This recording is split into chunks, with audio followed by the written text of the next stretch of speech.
और अब आइए एक नजर डालते हैं जम्मू कश्मीर की टॉप न्यूज पर। दिल्ली बम धमाका केस में 4 लोगों की मजीद गिरफ्तारी हुई है। श्रीनगर से 3 डॉक्टर और एक मुफ्ती को एनआईए ने गिरफ्तार किया है और अब इस तरह से दिल्ली लाल किला धमाका मामले में गिरफ्तारियों की तादाद कुल मिलाकर 6 हो गई है, यानी 6 आरोपियों को अब तक गिरफ्तार किया जा चुका है।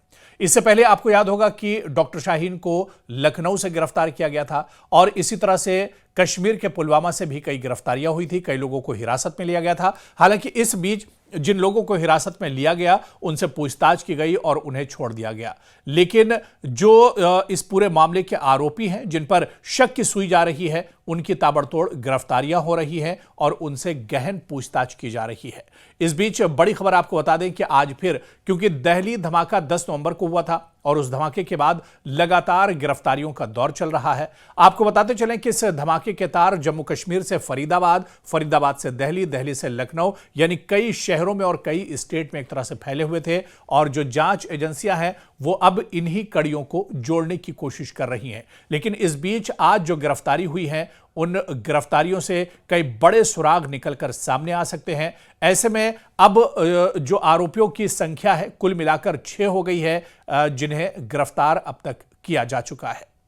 उधर जम्मू में कश्मीर टाइम्स के मुख्यालय से हथियार बरामद हुए। आज की सबसे बड़ी खबर थी, देश विरोधी लेख लिखने के आरोप में सुबह एसआईए ने छापा मारा था और जराये के मुताबिक AK राउंड, AK कारतूस, पिस्टल राउंड और 3 ग्रेनेड लीवर बरामद किए गए थे इस छापे के दौरान। कश्मीर टाइम्स ने हालांकि इस पर जवाब दिया और कहा कि सरकार के खिलाफ आवाज उठाने पर यह एक्शन लिया गया है। लेकिन आपको बता दें कि यह गिरफ्तारी काफी ज्यादा अहम थी और ये जो पूरा ऑपरेशन अंजाम दिया गया ये काफी ज्यादा अहम था। आप देखिए कि एक तरफ डॉक्टरों के बाद अब जो पत्रकार हैं वो शक के दायरे में आ रहे हैं और जिस तरह से कश्मीर टाइम्स के मुख्यालय से हथियार बरामद हुए हैं, उसके बाद अब लगातार जांच पड़ताल का दायरा बढ़ता जा रहा है। सवाल यह उठ रहा है कि पहले डॉक्टर्स का पूरा ग्रुप इस धमाके से जुड़ा हुआ था, उसके बाद अब पत्रकार और कश्मीर टाइम्स के मुख्यालय में जिस तरह से हथियार मिले हैं, तो आखिर कितने किरदार हैं इस धमाके के पीछे और कितने तार जुड़े हुए हैं इस धमाके के पीछे, यह बहुत अहम है। हालांकि कश्मीर टाइम्स के मुख्यालय से हथियार बरामद हुए हैं। देश विरोधी लेख लिखने के आरोप में सुबह एसआईए ने यह छापा मारा था और उसके बाद तमाम जांच पड़ताल इसमें हो रही है और यह कहा जा रहा है कि जब इसमें पूछताछ होगी तो और भी बड़े खुलासे एक तरह से निकलकर सामने आ सकते हैं। उधर कश्मीर टाइम्स के दफ्तर पर पड़े एसआईए के छापे पर इल्तिजा मुफ्ती ने एतराज जताया है। कहा है कि कश्मीर में सच के हर रास्ते को देश विरोधी कहकर दबाया जा रहा है। क्या हम सब देश विरोधी हैं? आपको बताते चलें कि दिल्ली में धमाके के बाद लगातार जम्मू कश्मीर में गिरफ्तारियों का दौर चल रहा है और कश्मीर के अलग अलग हिस्सों में कभी एनआईए, कभी एसआईए और कभी सीआईके की लगातार गिरफ्तारियां चल रही हैं। यहां तक कि जो लोकल पुलिस है वो भी लगातार इस सिलसिले में जांच पड़ताल कर रही है और छापे मारे जा रहे हैं। इसी तरह से जम्मू में कश्मीर टाइम्स के दफ्तर पर जिस तरह से छापा मारा गया और जराये के मुताबिक इस दफ्तर से हथियार मिले हैं, इसके बाद अब कहीं ना कहीं इस जांच का दायरा एक तरह से बढ़ सकता है। लेकिन पहले की तरह से ही एक बार फिर पीडीपी लीडर इल्तिजा मुफ्ती ने इस कार्रवाई पर भी सवाल उठाया है। उधर अनंतनाग के सरकारी मेडिकल कॉलेज में डॉक्टर्स के लॉकर्स खंगाले जा रहे हैं। जी हां, जीएमसी अस्पताल में लॉकर्स को जांचने की पूरी मुहिम चली, पूरा अभियान चला। पहले अनंतनाग में ही डॉक्टर के लॉकर से एक AK-47 मिली थी। आपको बताते चलें कि अनंतनाग जीएमसी में एक डॉक्टर काम करता था और इस डॉक्टर के लॉकर से AK-47 राइफल मिली थी और यह राइफल मिलने के बाद ही जो आरोपी डॉक्टर था उससे जब पूछताछ की गई तो उसका कनेक्शन फरीदाबाद से, हरियाणा के फरीदाबाद से निकला। उसके बाद ही दिल्ली का धमाका पेश आता है और फिर एक एक करके गिरफ्तारियां होती हैं। तो ऐसे में आपको बताते चलें कि अब फुल प्रूफ जांच पड़ताल के लिए एक तरह से और जो अस्पतालों में लॉकर से डॉक्टरों के बने हुए हैं, इन्हें अब पूरे तौर से खंगाला जा रहा है। ऐसे में अनंतनाग और दूसरे जो अस्पताल हैं यहां पर डॉक्टरों के जो लॉकर्स हैं इनकी गहन जांच पड़ताल की जा रही है और यह सुनिश्चित किया जा रहा है कि जो डॉक्टरों के लॉकर्स हैं पूरी तरह से सेफ हैं। आपको बताते चलें कि जो लॉकर्स डॉक्टर मौजूद हैं वो अपनी चाबी से इन लॉकरों को खोलते हैं, उनकी जांच पड़ताल होती है और चाबी उनके हवाले की जा रही है। इसके अलावा जो डॉक्टर अब नहीं है लेकिन उनके लॉकर्स एक लंबे वक्त से बंद हैं, उन्हें जबरदस्ती तोड़ा जा रहा है और तोड़कर इन लॉकरों की जांच पड़ताल की जा रही है तो कोई कमी न रह जाए। और इसके अलावा इंतजामिया की तरफ से भी सख्ती की जा रही है कि डॉक्टर्स पर लगातार नजर रखी जा रही है। और आपको बताते चले एक बड़ी तादाद डॉक्टर्स की है, खासतौर से जम्मू कश्मीर, देश के अलग अलग हिस्सों के अलावा जम्मू कश्मीर में डॉक्टर से पूछताछ की जा रही है। जो लोग मेडिकल पेशे से जुड़े हुए उनसे लगातार जांच पड़ताल इस पूरे मामले में की जा रही है। उधर जांच एजेंसियों को फरीदाबाद की अल फलाह यूनिवर्सिटी के एक और स्टूडेंट का आतंकी कनेक्शन मिला है। साल 2008 में अहमदाबाद ब्लास्ट के आरोपी मिर्जा शादाब बेग ने भी यहीं से इंजीनियरिंग की पढ़ाई की थी। अभी ये एक तरह से फरार चल रहा है।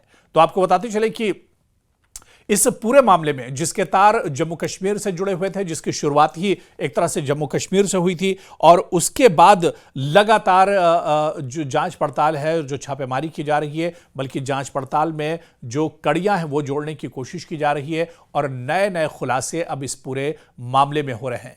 ऐसे में अल फलाह यूनिवर्सिटी के एक और तालिबे इल्म, एक और स्टूडेंट का सुराग मिला है और इसका आतंकी कनेक्शन भी सामने आया है। साल 2008 में अहमदाबाद ब्लास्ट के आरोपी मिर्जा शादाब बेग ने भी यहीं से इंजीनियरिंग की पढ़ाई की थी।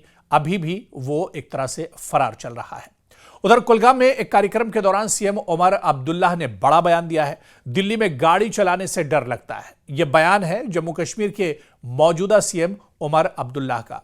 क्या कुछ उमर अब्दुल्ला ने अपने बयान में कहा है वो तो हम आपको सुनाएंगे, उनका बयान भी आपको सुनाएंगे, लेकिन आपको बताते चलें कि यह पहला मौका नहीं है, बल्कि दिल्ली धमाके के बाद जिस तरह से जम्मू कश्मीर में जांच पड़ताल हो रही है, ऐसे में कई मौकों पर उमर अब्दुल्ला इस जांच पड़ताल को लेकर सवाल उठा चुके हैं, जांच पड़ताल को लेकर बयान दे चुके हैं। और एक बार फिर जम्मू कश्मीर के सीएम उमर अब्दुल्ला ने कहा है कि दिल्ली में उनकी जो जम्मू कश्मीर की रजिस्टर्ड गाड़ी है उसे दिल्ली में चलाते वक्त उन्हें डर लगता है। जांच के नाम पर कहीं भी उनसे पूछताछ हो सकती है।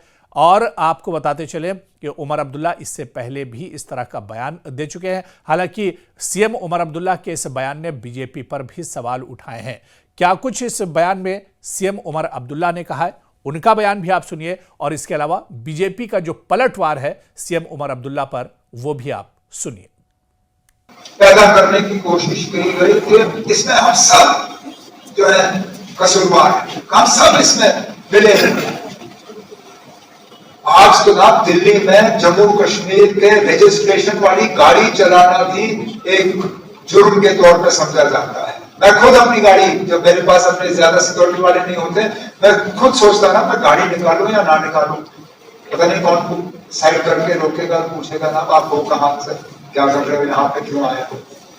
उमर अब्दुल्ला साहब, आज आपने जो स्टेटमेंट दी है कि आपको आज डर लगता है दिल्ली में गाड़ी चलाते हुए, तो कहते हैं डर के आगे जीत है। और ये ना भूलें कि ये डर जम्मू कश्मीर के अंदर आप ही की पॉलिटिकल पार्टी लेकर आई थी। हम भारतीय जनता पार्टी की तरफ से आपको एक सजेशन देते हैं कि चलें एक जॉइंट पॉलिटिकल मार्च रखते हैं लाल चौक से डल गेट तक, अगेंस्ट दिस डर, against this terrorist, against this नापाक मुल्क सो कॉल्ड पाकिस्तान। आप लीड करें because you are our chief minister, will follow you. Let us see कि आप प्रिपेयर हैं इसके लिए या सिर्फ पॉलिटिकल रीजन से आप स्टेटमेंट देते हैं या पब्लिक कंजप्शन के लिए। We are waiting for your reply and honestly we will follow you. You lead the March.